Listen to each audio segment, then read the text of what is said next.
Bom dia, irmãos, graça e paz. Nós vamos falar um pouquinho sobre as Moed, que seriam as festas bíblicas. Eu queria abordar um pouquinho da questão histórica aqui sobre, pegar aqui uma base histórica até mesmo do próprio Instituto Bíblico de Israel, né? Falar sobre a questão do calendário e os seus significados. As festas bíblicas, elas tinham um cunho espiritual no primeiro século. E a gente vai mostrar que historicamente isso foi perdido, né? E vamos mostrar também dentro do Novo Testamento que o Novo Testamento ele não vai contra as festas bíblicas, pelo contrário. Então vamos desmistificar alguns aspectos aqui que a teologia convencional segue, né, da Igreja Católica. Eu vou dar um zoom aqui para a gente ler juntos, pegar aqui o significado das festas. Isso é algo muito interessante para a gente aqui ler juntos. Isso aqui é Levítico 23, né, fala sobre as festas. A primeira festa é o sábado, né, que você conhece, os judeus chamam de Shabat, que é o aniversário da criação do mundo, né, por Deus, né? Essa seria a primeira festa, que é algo muito interessante. A segunda festa é Pães Ázimos, né? Aliás, a segunda festa é Páscoa, né? Que significa resgate do primogênito. Tá? Isso é muito importante nós observarmos também. A terceira festa é Pães Ázimos, né? Que significa aí a partida apressada, né, do Egito, deixando o velho fermento, deixando a vida passada, o pecado, né? A quarta festa é primícias, né? E a festa das primícias ela é celebrada junto com, ela está em concordância com Pentecoste, né? Que ambas têm o significado de confiança na provisão de Deus. Por que essas duas festas têm o mesmo significado? A festa de primícias ela é comemorada 50 dias depois de Pêssah, depois de Páscoa. Aliás, a de primícias 7 dias depois de Páscoa. E a de Pentecostes 50 dias. Mas como são festas que estão associadas a colheitas, a colheita em Israel, então elas têm esse simbolismo aí de representar confiança em Deus, né? Porque é Deus que faz a plantação crescer e traz a provisão. 5. Trombetas. Chamado ao arrependimento, né? Ela tem o simbolismo do chamado ao arrependimento, que é a festa das trombetas. Perdão a tosse. A festa das trombetas simboliza isso. 6. A sexta festa. Dia da expiação, purificação e renovação nacional, onde o pecado da nação era perdoado. Yom Kippur. Todas essas festas aqui tinham um cunho espiritual no primeiro século pelos cristãos, tá? Eu vou mostrar de onde que foi tirado esses conceitos, de onde que sumiu, né? Quem fez arrancar isso da igreja. 7. Tabernáculos, que é a última festa, né? Celebração de proteção e provisão. Por quê? Porque essa festa ela era chamada do que? De Oxanarabá. Oxanarabá significa a confirmação da salvação, né? Era a festa que simboliza a presença de Deus no meio do povo. Por isso que fala de proteção, né? Então temos aqui uma questão histórica muito interessante. Vamos partir para outras questões históricas aqui, que eu acho muito interessante. Aqui eu tenho uma das principais homilias do bispo João Crisóstomo, que viveu no século IV. E aqui eu tenho um resquício histórico sobre as homilias que ele fez contra os judeus, né? E essa homilia, ela comprova historicamente que no século IV cristãos aqui celebravam as festas bíblicas e estavam sendo persuadidos a não celebrar mais as festas bíblicas, né? Vamos dar um zoom aqui para a gente ler junto essa homilia do João Crisóstomo. Ele era conhecido como Boca Dourada, né? Essa pregação, as pregações eloquentes que você vê, principalmente no meio pentecostal, de gritar, esse costume veio dele. Tá? Ele que trouxe essa questão. Ele era chamado de Boca Dourada. Mas essa Boca Dourada aqui falou muita bobagem. Aqui começa a homilia dele. Há muitos em nossas, né? Ele fala assim, a sua homilia, há muitos em nossas fileiras que dizem que dizem que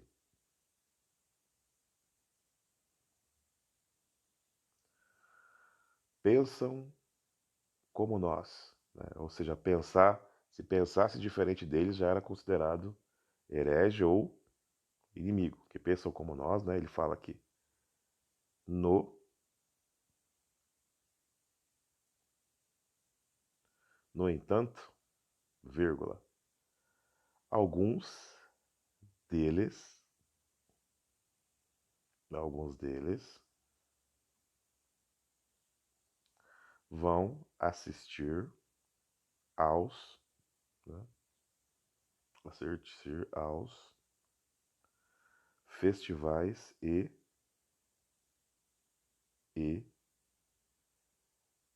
outros irão, né? E outros irão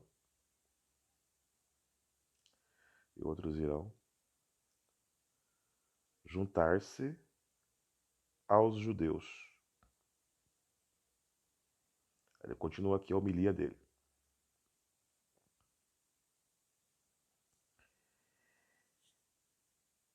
Em manter suas festas. Manter suas festas, que seriam as festas bíblicas, né? Que ele chama de festa dos judeus. Só que a festa não é judeus, a festa de Deus, porque lá em Levítico 23, Deus chama as suas festas de Moedai. Moedai em hebraico significa minhas festas. Observar seus jejuns. Aqui, ponto. Aqui mostra que eles celebravam até Yom Kippur em Cristo, né? Observar seus jejuns.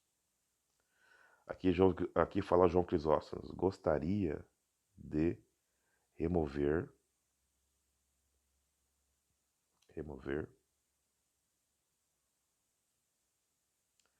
este costume perverso. Ele chama de costume perverso. Ele chama o mandamento de costume. Sendo que o próprio Deus perverso da igreja agora. Aqui é uma prova histórica que existia judeus crentes que celebravam junto com os cristãos que não eram judeus as festas, né?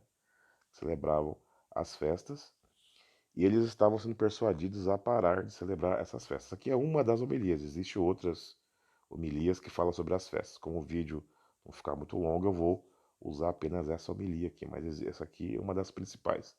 Mas existem outras festas. E nós observamos através não só dessa epístola aqui de João Crisóstomo, mas também do diálogo do judeu Trifão Justino, que seria alguns séculos antes, né? No século II, né? No caso depois de Cristo. Nós vemos também que o próprio o Trifão, fala de seus compatriotas judeus que eram crentes em Cristo, né? E guardavam os mandamentos da Torá, né? Isso era muito interessante de se observar. E Justino também era contra, como João Crisóstomo também era, no caso, era contra e pregava o ódio ao judeu e pregava perseguição também àqueles que não eram judeus, mas queriam celebrar as festas bíblicas por entender o cunho espiritual dela. Então isso é muito importante. Eu quero partir aqui agora para fazer uma leitura aqui de um texto de Colossenses, que é um texto que é muito distorcido,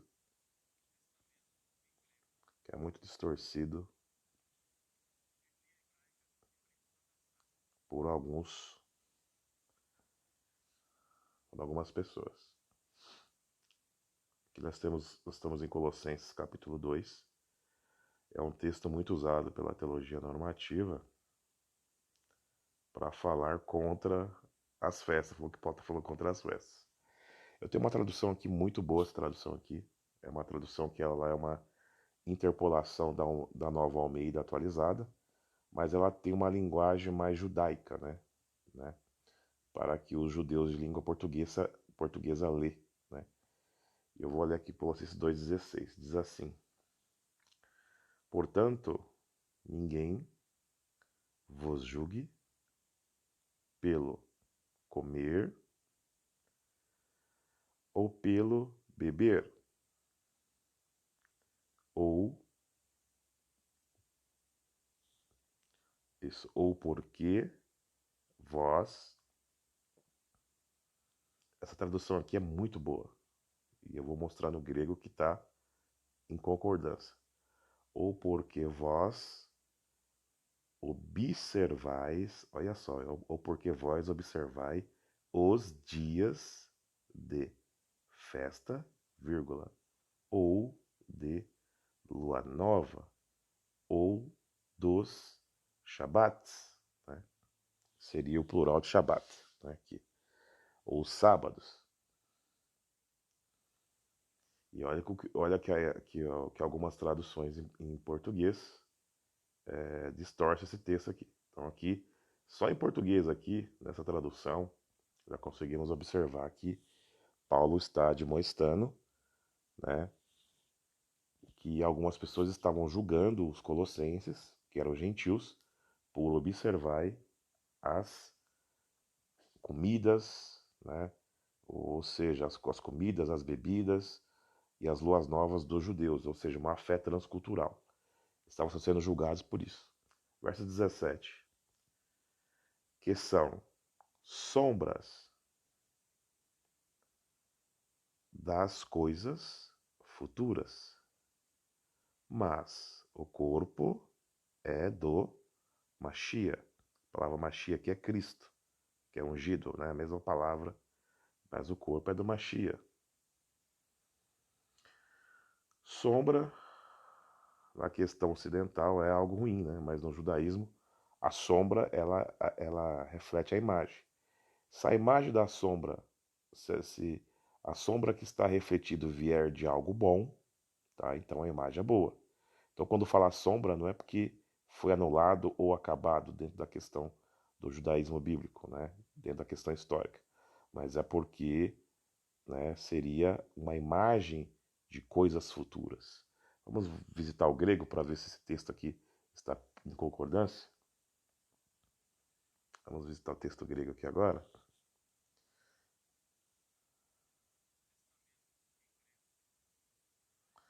Estou aqui no Greg Every New Testament. Estou no Greg Every New Testament aqui em Colossenses capítulo 2, verso 16. Temos alguns aspectos aqui muito interessantes. Temos aqui no verso 16 começa com a expressão meuntis, né? Meuntis. Eu vou até fazer um círculo aqui.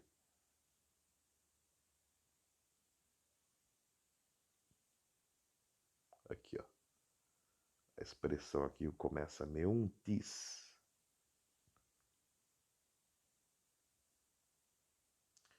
Meuntis. A primeira letra é uma partícula, a primeira palavra é uma partícula de negação. Me, ninguém. Então. Que vos, né? Então tem essa expressão aqui.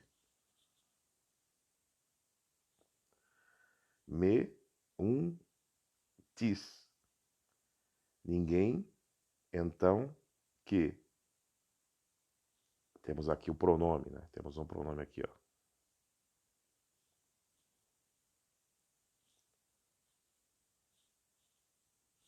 Temos aqui o pronome vós, aqui, ó. circular de vermelho. O mós é vós.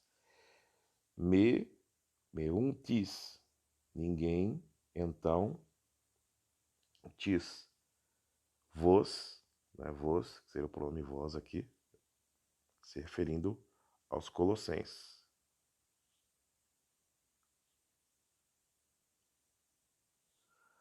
Vos,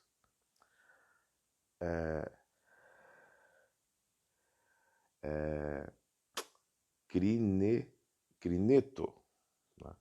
Temos que circular essa palavra também, crineto aqui, que é muito interessante. Essa palavra grega, crineto. Essa palavra grega, crineto, que foi traduzido ali na Bíblia em português como julgar, ela significa arbitrar, né? Então ninguém vos arbitre, né? Ou ninguém seja árbitro, né? Sobre vós, ninguém seja árbitro sobre nós, porque as pessoas estavam querendo julgar aqui, né? Os colossenses. Crineto. Aqui é muito interessante. Né? Embocei, né? Essa expressão embocei aqui com a preposição em, né? Significa que eles estavam observando, embocei, na comida, né?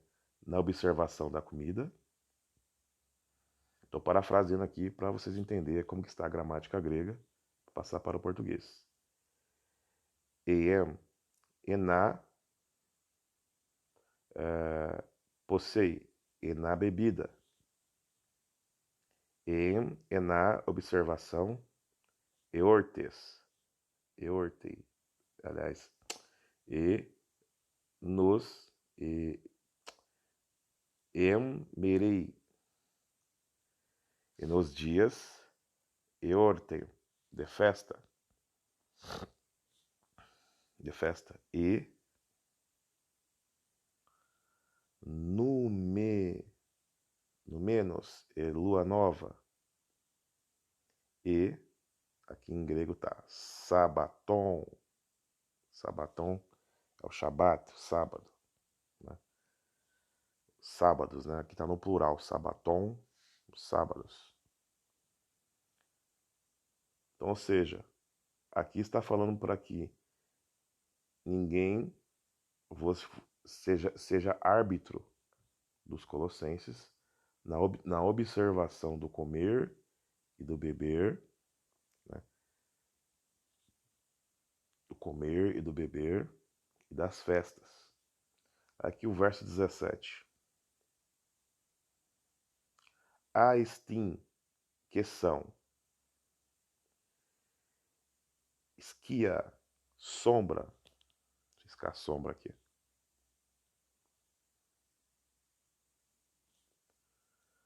Esquia. Essa palavra aqui, esquia, sombra. Essa palavra esquia, sombra, tá? Ela, dentro da cultura judaica, né, dentro da expressão judaica, sombra, ela reflete o quê? Algo bom. E é sombra de quem? Aqui vai falar que é sombra do Messias. Então, se as festas são sombra do Messias, ela revela algo espiritual anunciando o Messias. Então, ela é imagem bom, é um memorial que anuncia, né, cumprimentos proféticos do Messias. Tá? Isso é muito importante. Tom, melá,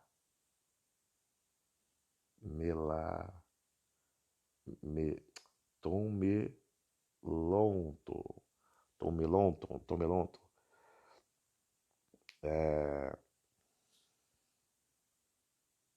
Sombra, né? Tomelonto. Das coisas futuras, né? Das coisas futuras.